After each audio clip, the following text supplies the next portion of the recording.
Good morrow to you, and welcome to the Baron's News Desk, covering the latest happenings and goings-on in the world of tabletop card gaming.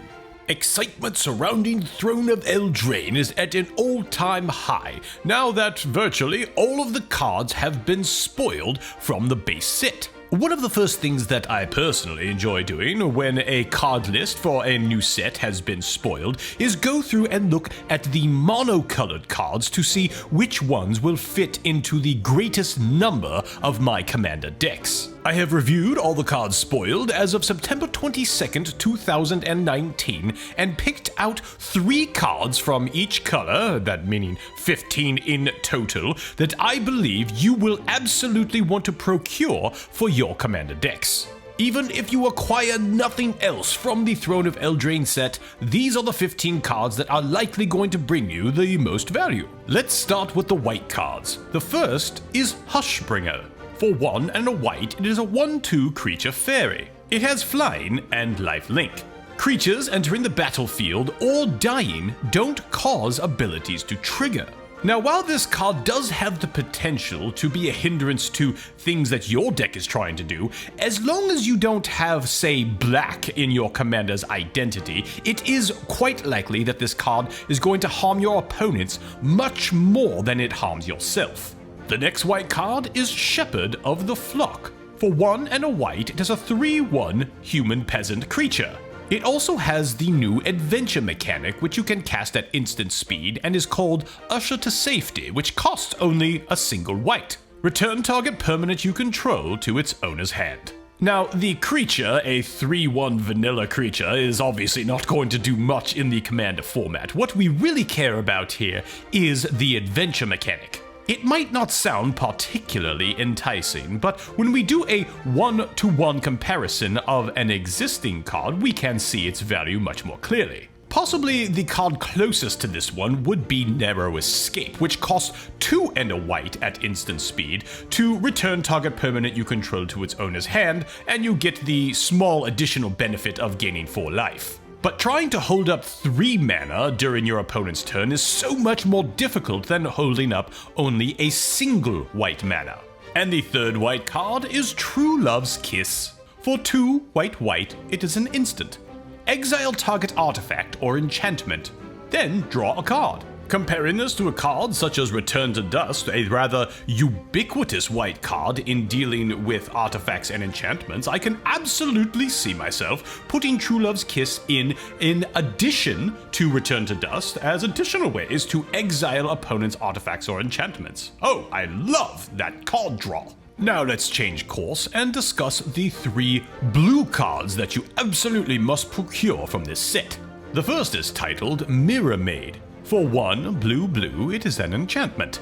You may have Mirror Maid enter the battlefield as a copy of any artifact or enchantment on the battlefield. Once again, doing a 1-to-1 comparison, it is likely that Mirror Maid is not quite as good as a card as, say, Clever Impersonator, which can copy any non-land permanent. However, Mirror Maid's ability of an enchantment that can copy enchantments is still unique enough that I believe having at least 1 copy in your collection is worth having.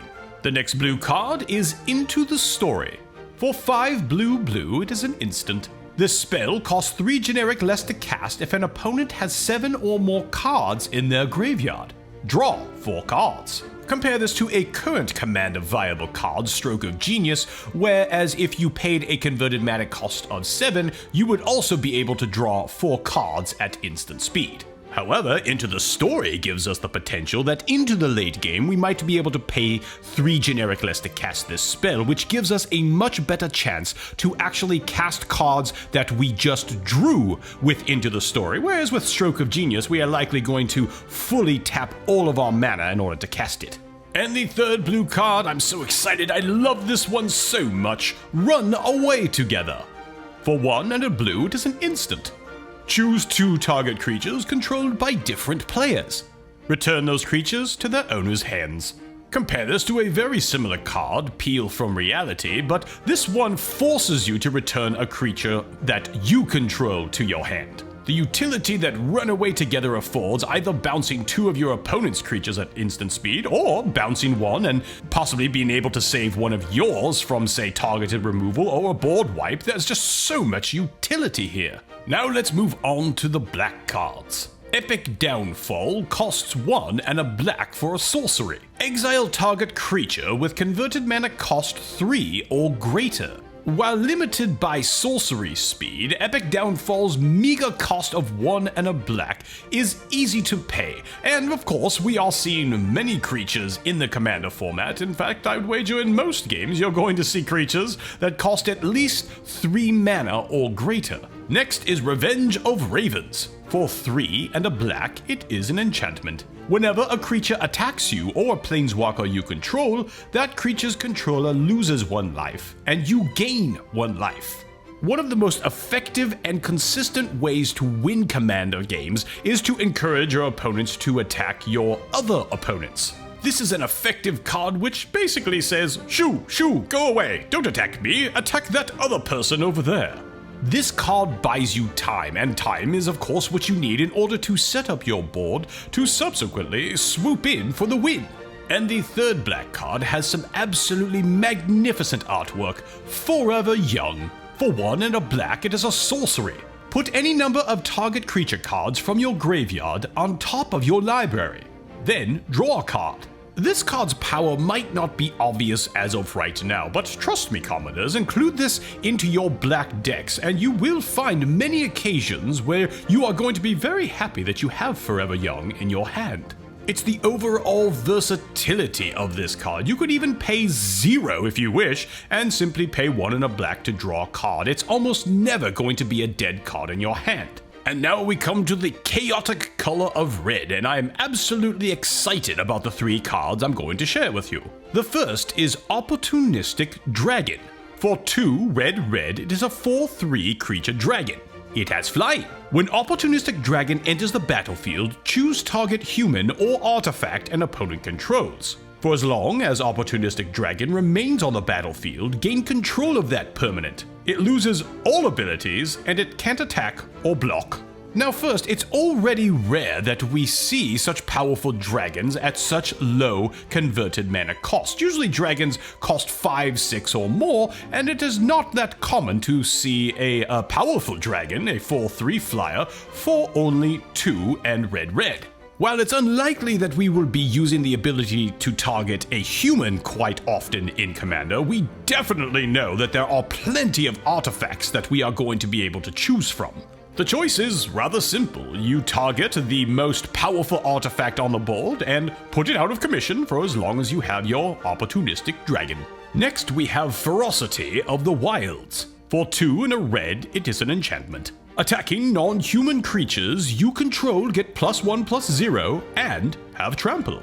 Now this card might not sound that exciting at face value, again until we do a 1-to-1 comparison for an existing card. Street Riot is strikingly similar, except costs 2 generic more to cast, and it does not have the drawback of not applying to non-human creatures.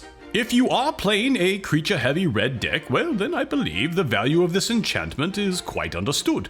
And finally in red, one of the most talked about cards in the set is Fires of Invention. For 3 and a red, it's an enchantment. You can cast spells only during your turn, and you can cast no more than 2 spells each turn. You may cast spells with converted mana cost less than or equal to the number of lands you control without paying their mana costs. This card tickles my fancy because the possibilities here are near endless. Even if you play this when there are 4 lands on the board, you can immediately play 2 additional spells that have a converted mana cost of 4 or less. I can state with absolute certainty that there will be a Commander deck out there that breaks this card in the very near future. And finally we come to the color of green, which once again, green gets so many powerful cards it is actually rather difficult to narrow it down to only 3. The first is Kenrith's Transformation. For 1 and a green, it is an enchantment aura. Enchant creature. When Kenrith's Transformation enters the battlefield, draw a card. Enchanted creature loses all abilities and is a green elk creature with base power and toughness 3/3. it loses all other card types and creature types. As many of us already know in Commander, the best way to lock down an opponent's commander is not through any means which removes that creature from the battlefield, rather transforms it into something that simply cannot be used for the utility that it exists for. It's why a card such as Song of the Dryads is in nearly every green deck at this point. The best way to deal with opponents' commanders is to neutralize them, not remove them from the board.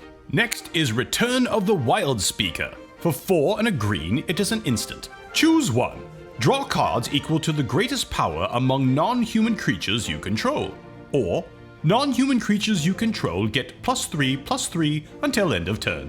I am smitten with cards that give us choices, and the 2 choices on this card are absolutely impeccable. The first choice is excellent because it does not force us to target a creature. Therefore, as long as we have at least a couple of creatures on the board, even if our opponents remove one, we should still be able to use its ability to draw cards. And of course, the second can help us secure the win if we are going wide with a great number of creatures. I will likely be acquiring multiple copies of this card, as I can foresee myself using it in practically every green deck. And for the grand finale, the Great Henge. For 7 green, it is a legendary artifact. This spell costs X less to cast, where X is the greatest power among creatures you control. Tap to add green. You gain 2 life. Whenever a non-token creature enters the battlefield under your control, put a +1/+1 counter on it and draw a card. Now, first of all, if you're playing green, getting at least a 5 power creature on the board is not that difficult to do. So let's assume that we pay 2 and 2 green to put this on the board. You can immediately tap it to add 2 back to your pool, therefore it only costs you 2 to put on the board, and you gain 2 life. And then it says whenever a non-token creature enters the battlefield, not on cast, but enters the battlefield. Therefore, we could do things such as flicker effects that would allow for us to put a +1/+1 counter on the creature, but more importantly, to draw a card. Utility, thy name is the Great Henge, and I fully expect to see this card in many green decks in the near future. Well, ladies and gentlemen, I am very much interested in your thoughts. Are there any other mono-colored cards in Throne of Eldraine that you believe will be useful in most of your Commander decks? Be sure to like and subscribe, and view many of my entertaining and informative videos here on Arista Cards. Until next time, cheers!